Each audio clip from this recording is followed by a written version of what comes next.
For better or for worse, nu metal was a new social revolution which changed the cultural landscape of the late 90s and early 2000s. One can't help but wonder how these two particular bands grew such a sour feud.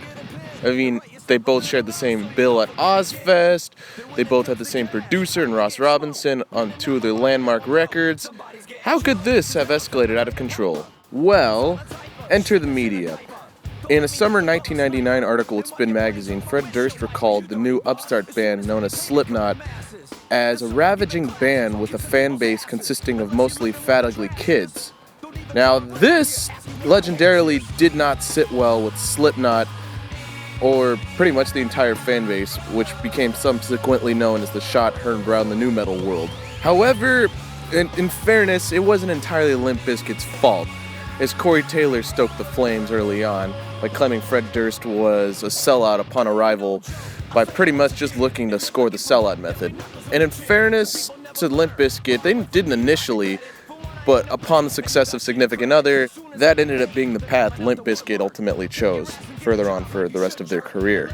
However, following the success of Korn and Limp Bizkit's Family Values tour throughout 1999 and early on into 2000, things really hit a boiling point by the summer of 2000. Slipknot's debut, released in September of 1999, went on to go double platinum in the United States. However, tour figures weren't great, especially for the Ozfest tour of 2000, as Slipknot consistently accused Limp Bizkit of stealing their audience in a relentless sellout method. By the summer of 2000, things had hit such a boiling point that Slipknot lobbed the diss heard around the world. Have you got a question for Slipknot? Hey fellas, what's going on with Limp Bizkit? Is there a bit of a rivalry going on or what? Because you kill them anyway. Limp Bizkit who? You would have to ask the Limp Bizkit question. All right, I'm going to go on record right now. You guys ready? Are you guys ready? Limp Bizkit, somebody in Limp Bizkit had the audacity to say to one of our good friends, who's a very reliable source, that Slipknot fans are nothing but a bunch of fat, ugly kids. Things escalated much further from there, as MTV even pitted the two bands against each other in the next update of Ultrasound.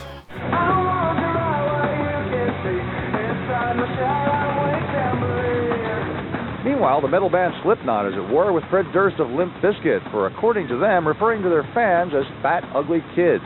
How dare you say something about our fans? For one thing, that's just blatantly a lie. Secondly, how dare you say something about your fans? For one thing, I don't call anybody fat, fat kids, a bunch of sweaty fat kids. You know, a lot of those kids were into Limp Bizkit, too.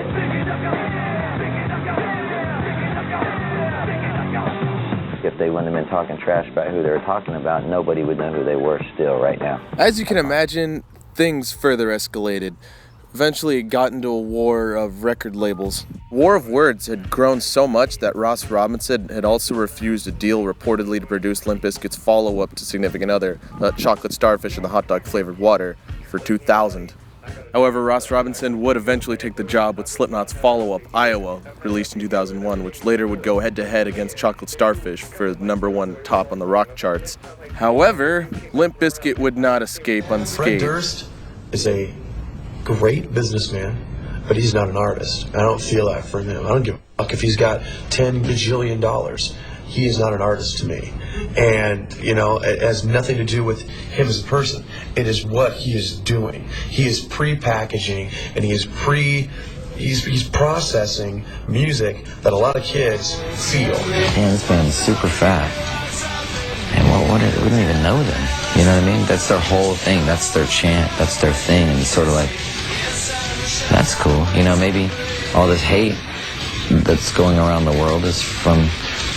it's all that's why I said, I know why you want to hate me, because hate is all the world has even seen. Yeah, this terror would come from within. Tired of the constant media coverage of the feud, and among other reasons, guitarist Wes Borland departed the group in 2001. In the wake of his departure, Limp Bizkit became an absolute mess. The subsequent follow-up, Results May Vary, was critically panned.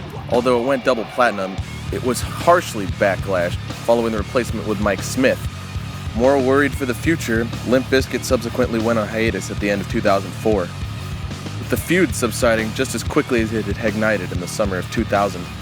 Oddly enough, after a few minor insults within magazines, Fred Durst and Corey Taylor reportedly had made amends by 2006. Things even got so good that Fred Durst squashed the beef and agreed to tour on Slipknot's Knotfest tour in 2011, following the release of Gold Cobra with the reunion of Borland. So, just as quickly as it had turned into a rivalry, it turned into a fruitful friendship for both. And with that came the end of the feud that reinvented nu metal.